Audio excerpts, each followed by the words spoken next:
Welcome to a brief podcast on advanced learners and how to use an RtII framework to support the child find process. First, we want to take a look at what the Pennsylvania School Code tells us we should be doing in general education. Chapters 4 and 12 support this notion of providing instruction to students that meets their developmental, intellectual levels and allows them to achieve at their highest level possible. Response to instruction and intervention is not a special ed initiative, rather it is an all ed initiative, and in line with chapters 4 and 12 promotes the use of data and using that data to determine the instructional need and level of the student and then matching their need to research-based interventions and/or enrichment opportunities. In looking at response to instruction and intervention, these are the components. They obviously begin with a standards-aligned curriculum and instruction, which is evaluated through the use of a universal screening. Every stakeholder in the educational process has a stake in this. Once the data is produced, then the educators look at the data and determine the type of instruction that students need on a continuum of supports. And this whole process needs to be shared with parents, and parents are an important partner in it. Looking at the first component, standards-aligned instruction, it's more than just aligning it to what the state standards are telling us should be taught at each grade level or course. In addition, standards-aligned instruction assumes that the best research-based effective instructional practices are being used. Things like clear expectation and assessment to inform instruction are part of daily lesson plans. Differentiation based on student need, where are they in relationship to the grade level or course level expectations, with the idea that a classroom teacher is constantly measuring that, assessing that, and either filling in the gaps or moving kiddos forward, all the while keeping students actively engaged. The idea that we're not waiting for students to fail, but rather being proactive in our instructional approach and finding the gaps or finding the strengths and providing instruction that matches them in a timely fashion. In order to do that, there must be a universal screening process in place that looks at every child in relation to where they should be based on literacy standards, math standards, and even behavioral standards.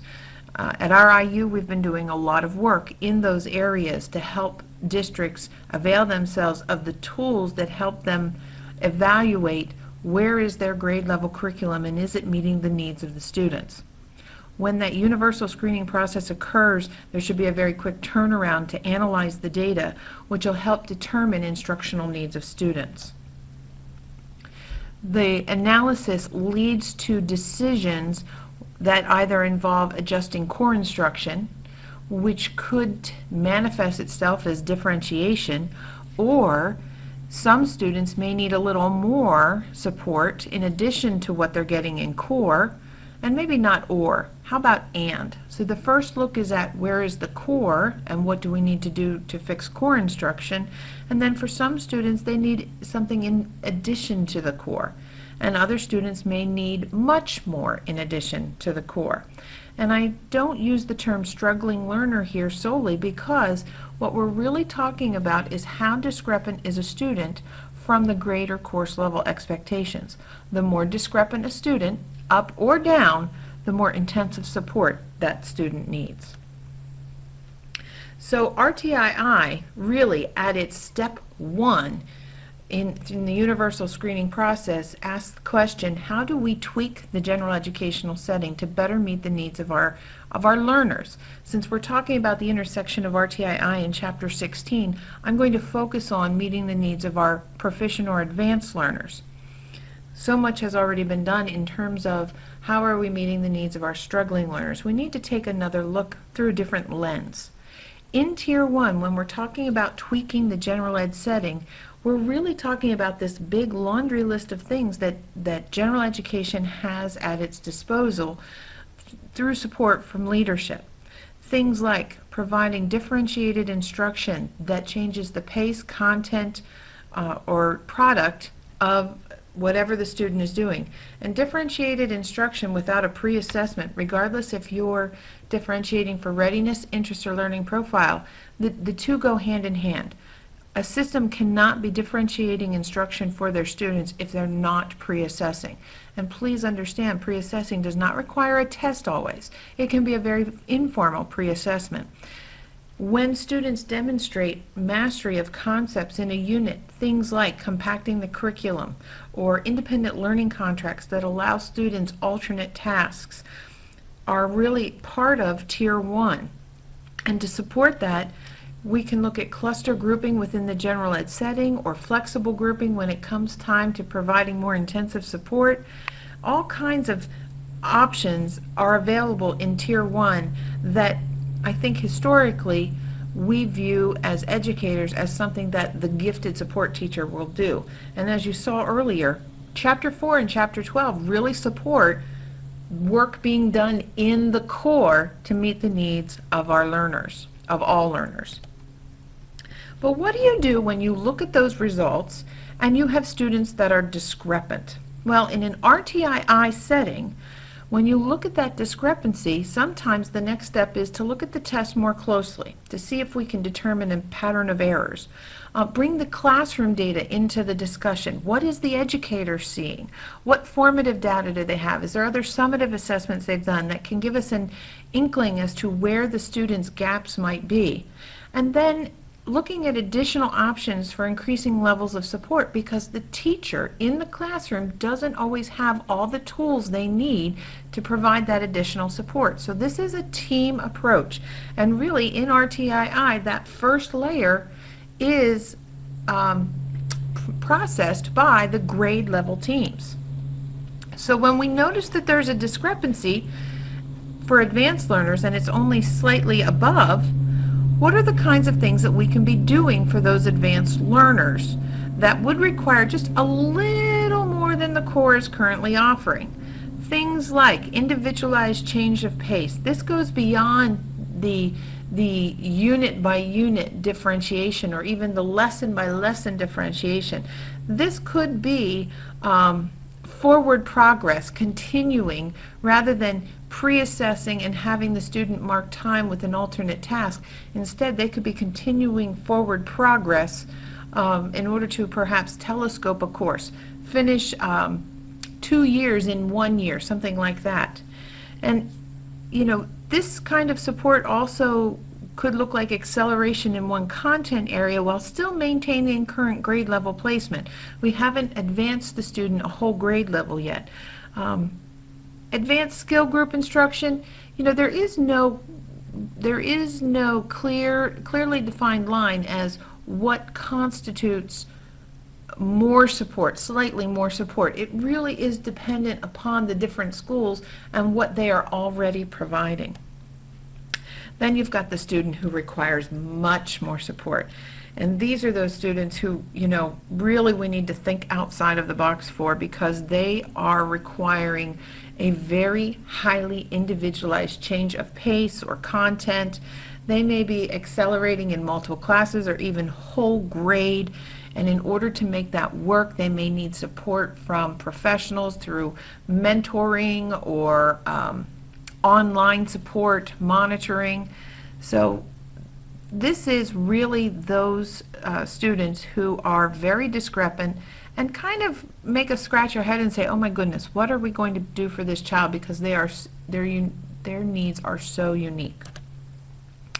Getting back to RtII and then the intersection with Chapter 16. In RtII, when you look at that very discrepant student, you analyze the test more closely, look at classroom data, and maybe even administer a diagnostic. How does that compare to what we should be doing with our child find? Well, in child find, When we have very discrepant students, after we look at that initial data, again, look at this. We analyze the test maybe more closely. Maybe we do some out-of-level testing. We look at the classroom data. What is the teacher seeing? Perhaps administer a diagnostic. You'll notice that there's several steps that we're going to go through before we consider evaluation. In the meantime, the piece that's missing is just because a student's going through Child Find, we're not waiting for that evaluation to occur to provide instructional services that are appropriate to the student. That question should be answered in a more timely fashion and not be waiting until the screening process and then the evaluation process unfolds. Speaking of screening, in our travels and looking at Chapter 16 and now with the data tools we have at our fingertips, we're seeing some misperceptions about the screening procedures. It should be initiated by district. A screening is the Child Find proactive strategy a district uses to find the gifted student. It should be started by a systematic and objective review of data at all grade levels, not just, oh, at second grade we give the Terra Nova and so that's when we're going to do our screening. We need to cast our net very wide. It is a process. It is not the use of one tool. And your screening procedures should be outlined in your strategic plan, or if you're making that transition to comprehensive planning, it should be part of your gifted education plan and should be available to everyone in the community. Advertised through multiple media, because any school-age student that resides in the district can't, whether they're enrolled or not, there can be a request by those parents to do an evaluation, and the school district is responsible for providing that evaluation. If we have a screening process in place, the screening process doesn't need to go beyond students who are not enrolled, but that would be a way for districts to get some information about students for whom they're not in their system and they don't know that student real well. And when doing screening, we should be looking at both literacy and math, because the definition in Pennsylvania is an academic one, not a talent. Some things that screening shouldn't be. There shouldn't be a pre-screening to predetermine eligibility when requested by a parent. When a district initiates the process, that is the purpose. We're going to look at the data and we're going to decide who should we move on. But that all gets trumped when a parent asks for an evaluation. A district cannot say to a parent, well, let us do our screening first and we'll decide if they should go on to evaluation. A district can say, well, you know, we have this screening process in place. We could do the screening and share that with you and then decide to move on. But no, at any time, you can say, no, I want the full-scale evaluation. It should not rely solely on the actions of an adult to notice the gifted child. And many of our screening procedures that I look at and review rely solely on parent or teacher referral. A screening doesn't require parent permission. It's when they meld the screening and evaluation processes together that parent permission becomes it comes into question. When we're doing evaluation type activities in the screening process, then yes, we should be getting parent permission. But if we can delineate and clearly define what our screening is and what our evaluation is and keep the two separate, then we don't need parent permission. And screening is not a tool. We have things like the KBIT and the WASI and the SLOSS, and they are predictive of IQ scores. But they are based on a sample that may or may not be representative of the sample that you're testing in your district. So you need multiple assessments in your screening procedure, and eventually when you get to the evaluation phase, you need multiple assessments as well. And really, GIEPs are a strength-based document, so when we're screening, we should be looking for strengths in all domains, or we should not require strengths in all domains. We should be looking for them, but a student can qualify for services if they are identified gifted and strong in one domain. They don't have to have the whole kebab, the whole enchilada, so to speak. So when looking at Chapter 16 specifically, from screening to evaluation, The question that we're trying to answer is, are there gifted students who need more than general education is currently offering? And really, it's not gifted students. Are there students who need more than what we're offering? We can be providing that to students who don't have a GIEP, who are not identified gifted, but Chapter 16 kicks in when we have an identification and a need. We may have a need without an identification, and the district, according to Chapter 4 and Chapter 12, should be providing instructionally appropriate services anyway. The question of what constitutes specially designed instruction is really different for each district, because of things like the resources you have available in your system and the expertise of your teachers. If they're well versed in differentiation and they're using it with fidelity, you may see that you have fewer and fewer students who require specially designed instruction because their needs are being met in the general ed setting. And district leadership, I can't underscore how important this is. When there is an expectation to provide appropriately challenging curriculum instruction to students, and it's highly supported as well, you're going to see more of that happening in a classroom. So looking at the two side by side, the intersection of Chapter 16 and RtII really starts at the universal screening layer by looking systematically at benchmark and or summative data. Especially in the testing grades, you should be looking at not just PSSA scores, but also PVOS projections. Oh, you could look at all that data and say, ooh, let's move to evaluation. But that really isn't necessarily a good use of our resources. We're not saying we want to rush to an evaluation, because hopefully once that evaluation kicks in, whatever they're going to do differently for the student shouldn't look that drastic, because if we're maintaining all along that we're providing instructionally appropriate services, the GIEP should not change that. When we see students who are very discrepant at this universal screening layer, as a district, we should be saying, we need more information. And what is that more information? Perhaps it should be moving students through the screening process of gifted by looking at a gifted screening tool, as well as teacher input, and looking at other available measures. This particular podcast only addresses the very start of the screening process, but there will be another podcast that looks at what are the kinds of things that should make up your screening level, your screening layer, as well as your evaluation layer. In the meantime, until we screen and or evaluate any advanced learner, Tier 1 strategies should be kicking in. This way we can avoid the delay of providing quality instruction to our students. And in the meantime, we'll be collecting data that will be very helpful in the potential evaluation. It also allows us to collect evidence of effective instructional practices that will help us when completing the GWR to guide the GIEP team in what kinds of things the student will need. And everywhere you look, as you start to build this process, you are amassing important data that will be used to collect present levels or to define the present levels of education if we walk down the road of an identification and the student receives a GIEP. This is all before the evaluation, because we know that a parent permission is required in order to do the evaluation. Just a couple last minute notes about the evaluation process. A parent can request an evaluation at any time and can and should interrupt the screening process. Now, they can't ask for one more than once per annual term, but it doesn't have to be in writing. It can be an oral request or it can be in writing, and whichever request is made, the district has 10 calendar days to provide the parents with a permission to evaluate. Once the permission to evaluate is signed and received by the district, now the district has 60 days to complete the evaluation process.